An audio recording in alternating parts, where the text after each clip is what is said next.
আমরা আপনাদেরকে দেখিয়েছিলাম বৃহস্পতিবার একটা খবর দেখিয়েছিলাম শ্যামপুরের আম্বেরিয়ায়, সেখানে নিয়ম নীতির কোনো তোয়াক্কা না করে কিভাবে রূপনারায়ণের পাড় কেটে ইটভাটার জন্য মাটি কাটা হচ্ছে এই কথা বলে সেখানে একেবারে রাতারাতি জাহাজ মেরামতের একটা কারখানা তৈরি করা হয়েছিল। শুধু তাই নয়, বিলাসবহুল প্রমোত্তরীও নিয়ে আসা হয়েছিল সেখানে সারাইয়ের জন্য। সেই খবর আমরা সম্প্রচার করার পর কিন্তু নড়ে চড়ে বসেছে প্রশাসন। নিউজ 18 বাংলার খবরের জের শ্যামপুরের আম্বেরিয়ায় জাহাজ কারখানা বন্ধ করা হলো।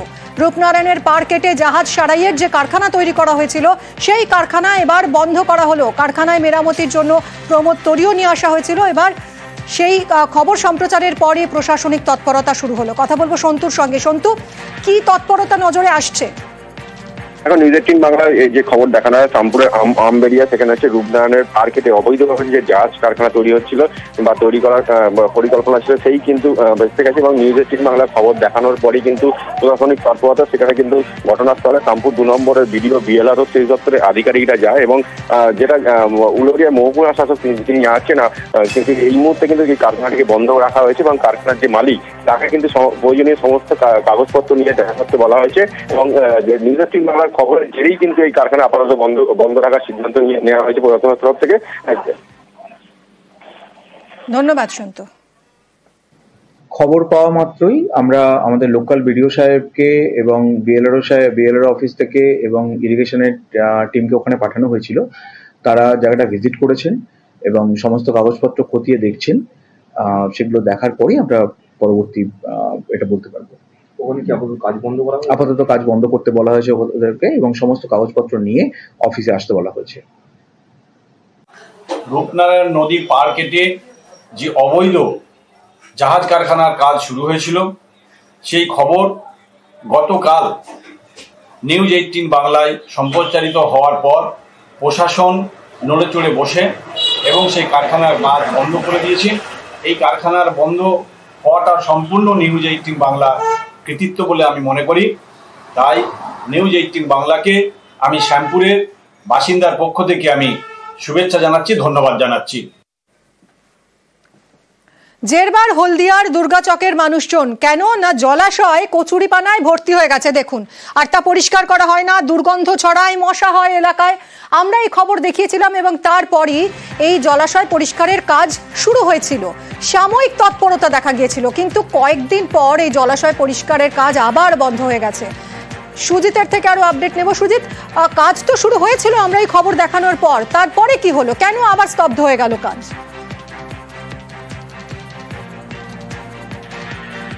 সুজিতের সঙ্গেই কথা বলবো যে এই কচুরিপানা ভর্তি জলাশয় পরিষ্কারের কাজ তো শুরু হয়েছিল, তারপর কি হলো সুজিত?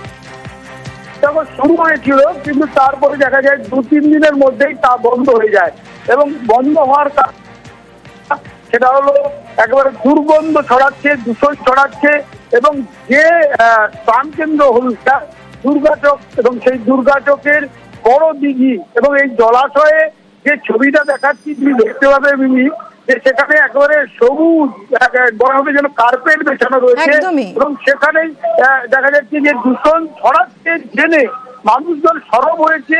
আমরা খবর করেছি, তারপরে কিন্তু সংস্কারের কাজ শুরু হয়েছিল, কিন্তু হলে কি হবে 2-3 দিনের মধ্যে তা আবার বন্ধ হয়ে যায় এবং বন্ধ হওয়ার ফলে মানুষজন আবারও ক্ষোভ জানাচ্ছেন। কারণ আবর্জনা তা নয়, মানুষজন ওই দিঘিতে আবর্জনা ফেলছেন, তার ফলে দূষণ ছড়াচ্ছে। এবং আবারও বলি, হলদিয়ার একবারে প্রাণকেন্দ্র দুর্গাচকের এই ঘটনা এবং যা নিয়ে রীতিমতো এলাকার মানুষজন সরব হয়েছেন, পুরো কর্তৃপক্ষের কাছে যাচ্ছেন, মহকুমা প্রশাসনের কাছে যাচ্ছেন, কিন্তু দেখবো ভাবটা এখনো প্রশাসনের রয়েছে বলে অভিযোগ করছে মানুষজন এবং তার ফল এবং ভোগান্তি সবটাই কিন্তু পোহাতে হচ্ছে দুর্গাচকের মানুষজনকে।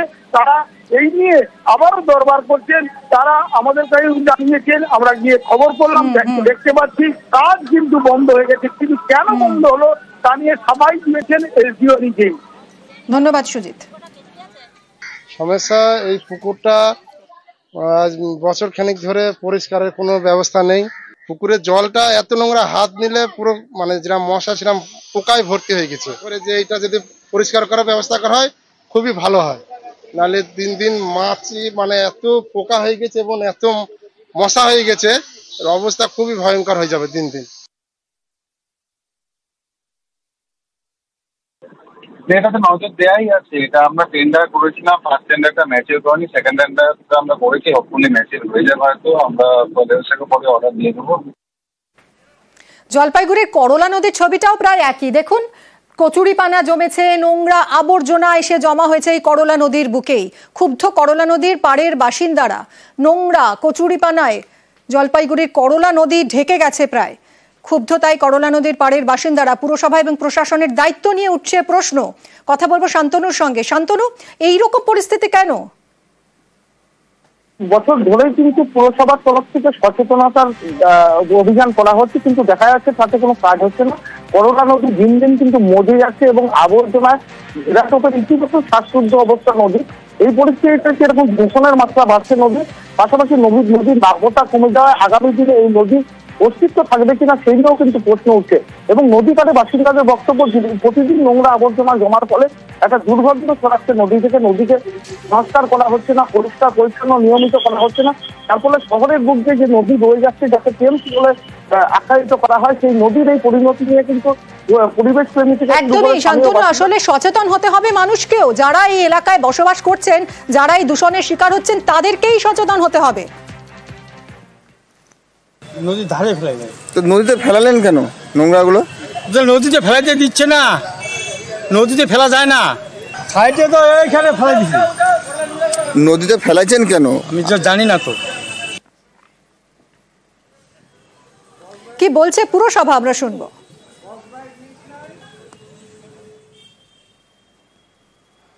আমরা চেষ্টা করি যাতে পরিষ্কার পরিচ্ছন্ন রাখা যায়, কিন্তু নদীর পাড়ে কিছু বসতি থাকার জন্য মাঝে মাঝে দেখছি, আর বিশেষ করে দিনবাজার থেকে থার্মোকল সেখানে চলে আসছে। ব্যবসায়ীকেও সতর্ককরণ করা হয়েছে। তো আমরা চাই যে মানুষ আর একটু সতর্ককরণ হোক, পুরসভা মতো কাজ করবে এবং সিদ্ধান্ত অনুরোধ করেছি এটা সহযোগিতা করার জন্য। আমরা আগামীতে আবার যেগুলো নোংরা রয়েছে সেগুলো পরিষ্কার করব। পুকুর ভরাটের বিরুদ্ধে অভিযানে বর্ধমান পুরসভা। আলমগঞ্জে পুকুর ফেরাতে অভিযান। রাইস মিলের কাছে পুকুর ভরাটের অভিযোগ, আর সেই অভিযোগ পেয়ে অভিযানে পুরসভা। আর্থ মুভার দিয়ে ভরাট অংশ ফের খনন করা হচ্ছে। পুকুর ভরাটের বিরুদ্ধে অভিযান বর্ধমান পুরসভার। আলমগঞ্জে পুকুর ফেরাতে অভিযান বর্ধমান পুরসভার। রাইস মিলের কাছে একটি পুকুর ভরাট হয়ে যাচ্ছে বলে অভিযোগ, আর সেই অভিযোগ পেয়ে অভিযানে বর্ধমান পুরসভা। আর্থ মুভার দিয়ে সেই ভরাট অংশ কেটে ফের পুকুরকে আবার আগের অবস্থায় ফিরিয়ে দেওয়ার চেষ্টা চলছে।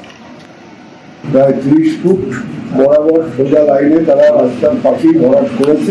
আমরা খবর পেয়ে আমি পরের দিনই লোকজন দিয়ে বন্ধ করে দিয়ে এসেছি। তারপরে নোটিশ করেছি যে মাটি তোমরা তুলে নাও, ওরা তোলেনি।